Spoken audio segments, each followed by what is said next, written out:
Hello, welcome back to my channel. Today we will delve into the harrowing, accidental death of Sheila Carter at Il Giardino and the terrifying, existential nightmare that Taylor and Deacon have plunged themselves into by choosing to hide her body. There is a specific kind of silence that follows a catastrophe, a heavy suffocating vacuum that seems to pull all the oxygen from the room. I found myself staring at the screen long after the scene had ended, the soft glow of the television casting long, weary shadows across my living room. Let us be entirely honest about what we just watched. We did not merely witness a plot twist or a sweep-sweet cliffhanger designed to spike ratings. We watched the grotesque, inevitable collapse of human morality played out in the claustrophobic, amber-lit confines of that small apartment above Il Giardino. I sat there with a glass of wine, the hour creeping dangerously close to 3 in the morning, and I felt a profound, inexplicable grief. Not for Sheila Carter, necessarily, but for the terrifying illusion of time standing still, for the Sisyphean tragedy of these characters who are fundamentally, tragically incapable of growth. It dawned on me today, as I watched the camera linger on the sterile, unforgiving edge of that marble table, just how much of my own life has been measured by the cyclical traumas of these fictional people. I have aged. My life has shifted, broken, healed, and transformed in ways I could never have anticipated when I first began watching this show. Yet here is Taylor Hayes, still trapped in the same orbit of chaos. Here is Deacon Sharp, still desperately trying to outrun a past that clings to him like wet ash. And here was Sheila, still weaponizing her own pathology, still begging for a love she was entirely unequipped to receive. There is a surreal, voyeuristic ache in outgrowing a piece of media that stubbornly refuses to outgrow you. You watch them make the same fatal errors over and over, and you realize that this is not just a daytime drama, it is a horror story about the paralysis of the human soul. The set design of that apartment has always bothered me. It is too small, too dim, too heavily laden with the ghosts of Deacon's failures. The lighting in this particular episode was strikingly deliberate. There were no bright California sunbeams piercing through the windows, no glossy Forrester glamour to soften the edges of the room. It was lit like a tomb. When Sheila cornered Taylor, the shadows seemed to stretch and distort, turning the two women into macabre silhouettes engaged in a pantomime of ancient hatred. And then there was the weapon, a pizza cutter. In any other context, it is a mundane, almost comical domestic tool. But in the trembling, manic grip of Sheila Carter, it became a grotesque instrument of vengeance. The absurdity of the weapon contrasted so sharply with the genuine, visceral terror in Taylor's eyes that it created a beautiful, sickening dissonance. I find myself wondering if anyone else feels this strange ache when looking at Sheila's face in those final moments. She was completely consumed by the pathology of abandonment. Her jealousy was not merely a romantic grievance, it was a primal, existential panic. She had finally realized that Deacon and Taylor were not just indulging in a fleeting physical rebellion. They were in love. And for a woman whose entire identity is constructed around the desperate, violent acquisition of affection, that realization was a psychological death sentence long before her physical one. She raised that jagged little wheel of metal, not out of strength, but out of a profound, shattering weakness. She was a woman drowning, trying to pull her rescuer under the waves with her. And then there was Taylor, Dr. Taylor Hayes, a world-renowned psychiatrist. A woman who has spent decades sitting in plush, sunlit offices, diagnosing the traumas of others, dissecting the human mind with the cool, detached precision of a surgeon. Yet, as she stood backed against the wall, staring into the manic eyes of her tormentor, all of her clinical training evaporated. She was not a doctor in that moment. She was prey. The terror on her face was not the exaggerated gasp of a soap opera heroine. It was the raw, paralyzing dread of a woman who realizes that all her education, all her moral high ground, means absolutely nothing in the face of raw, unhinged violence. When Deacon burst through the door, the kinetic energy of the room shifted with a violent, sickening lurch. Deacon Sharp is a man who has spent his entire adult life trying to rewrite his own narrative. He has played the villain, the fool, the absentee father, and the reformed romantic. He charged into that room not with the intent to harm, but with the desperate, frantic desire to preserve the fragile, beautiful life he had just begun to build with Taylor. The tragedy of Deacon is that his hands, no matter how hard he tries to wash them, are always destined to cause ruin. The physical struggle was brief, chaotic, and utterly devoid of the choreographed grace we usually see in television fights. It was clumsy. It was desperate. Deacon lunged forward to disarm his wife, to protect the woman he loved. And in that frantic, tangled moment of limbs and panic, he pushed her. It was not a calculated strike. It was a reflex, a blind, forceful shove born of adrenaline and fear. The physics of the fall seemed to happen in agonizing slow motion. I watched the trajectory of Sheila's body, the sudden, terrifying loss of balance, the way her arms flailed as the gravity of the situation took hold, and then the impact. The sickening, hollow thud of her skull striking the sharp, unforgiving edge of the marble table. There was no dramatic musical swell. There was no final, breathless monologue. There was only the sudden, absolute silence of a life being extinguished. The silence was the most deafening part of the episode. It stretched on for what felt like hours, filling the amber-lit room with a thick, suffocating dread. Sheila Carter, the woman who had survived shootings, falls, explosions, and the collective hatred of an entire city, was dead. And she had not died in a blaze of villainous glory. She had died in a pathetic, clumsy accident in a cramped apartment above a pizza restaurant. The sheer, mundane absurdity of her death is a masterpiece of tragic irony. I watched Taylor fall to her knees. The transition from terrified victim to medical professional was instantaneous, a desperate retreat into the familiar mechanics of her profession. She reached out, her trembling fingers pressing against Sheila's neck, searching for the rhythmic thrum of a pulse that was no longer there. The lighting caught the pale, stricken contours of Taylor's face as the reality of the situation settled over her. She is a healer. She has taken an oath to preserve life.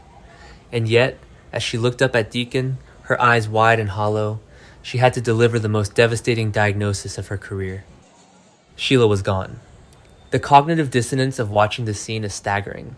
I know, logically, that I am being emotionally manipulated by a team of writers who need to fill 18 minutes of airtime between commercial breaks.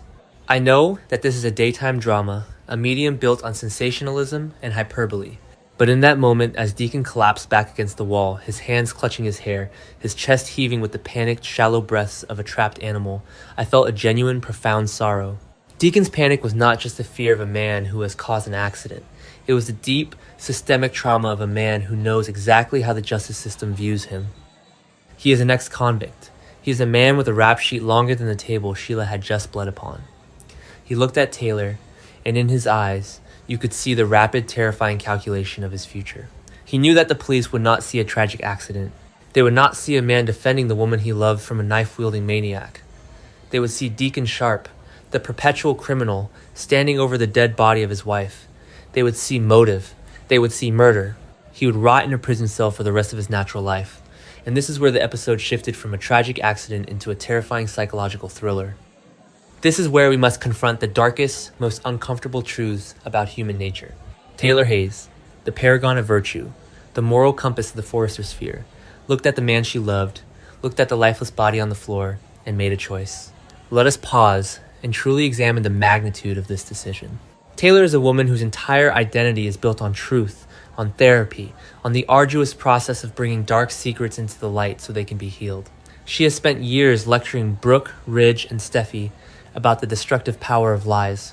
Yet, faced with the prospect of losing Deacon to the merciless gears of the penal system, her morality simply fractured. She did not call the police. She did not reach for her phone to summon an ambulance. She reached for Deacon. She decided to help him hide the body. The sheer madness of this decision is breathtaking. It is a descent into a psychological hell that I am not sure Taylor is equipped to survive. Watching them clean the blood was an exercise in voyeuristic endurance. I felt dirty sitting on my couch, watching these two broken people scrub the cold marble, their hands stained with the visceral reality of their crime, the water in the bucket turning pink, then red, the frantic, mechanical rhythm of their movements. They were trying to erase a human life. They were trying to scrub away the existential weight of what they had done, but all they were doing was embedding the trauma deeper into their own souls. I could not help but go off on a deep philosophical tangent in my own mind as I watched them wipe down that table. What is identity, really? Are we the sum of our moral declarations, or are we simply the actions we take when we are pushed to the absolute brink of terror? Taylor believes she is a good person. She believes she is acting out of love, protecting a man who has been unfairly maligned by the world. But the moment she picked up that rag, she crossed a Rubicon from which there is no return. She is no longer just a doctor or a mother.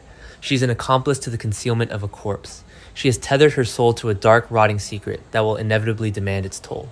The tragedy of their love story is that it is now fundamentally poisoned. They believe they are surviving together, but they have actually built a prison for themselves. Every time they look at that marble table, they will see Sheila's lifeless eyes. Every time they hear a siren in the distance, their hearts will seize with the cold, paralyzing grip of paranoia. They have traded the physical reality of a prison cell for a psychological one, and the walls of their minds will slowly, inevitably close in on them. And looming over this dark, macabre tableau is the shadow of Chief Baker. A slow, methodical march of consequences. Sheila Carter is not a woman who can simply vanish without a trace. Her absence will echo through Los Angeles like a gunshot. People will ask questions. Finn will wonder why his mother, who was so desperately clinging to her marriage and her proximity to him, has suddenly disappeared. The police will investigate. Baker, with his weary eyes and his relentless, plotting intuition, will start knocking on doors. The dread that this storyline introduces is suffocating. I find myself mourning the innocence of the show, even as I am fascinated by its sudden, brutal descent into noir. I think about the Forrester Mansion, the Cliff House, the bright, sunlit offices of Forrester Creations, where Ridge is likely still having the exact same argument about the exact same women. The juxtaposition of that glossy, stagnant world against the dark, blood-stained reality of Deacon and Taylor's apartment is jarring. It highlights the absurdity of their universe. While RJ and Will are shoving each other over a girl and family pride, Taylor Hayes is literally scrubbing brain matter off a coffee table. It makes you question the nature of the reality we are watching. How can these characters exist in the same zip code? But I suppose I am asking too much from a daytime drama. I am asking for cohesion in a world that thrives on chaos. Yet, I cannot shake the image of Taylor's face. The pathology of what she is doing will destroy her. She is a woman who needs to process emotion, who needs to talk, to analyze, to confess. How does a psychiatrist live with a secret that she cannot ever speak aloud? The cognitive dissonance will tear her mind apart. She will begin to see Sheila in the shadows. She will hear her voice in the quiet moments of the night.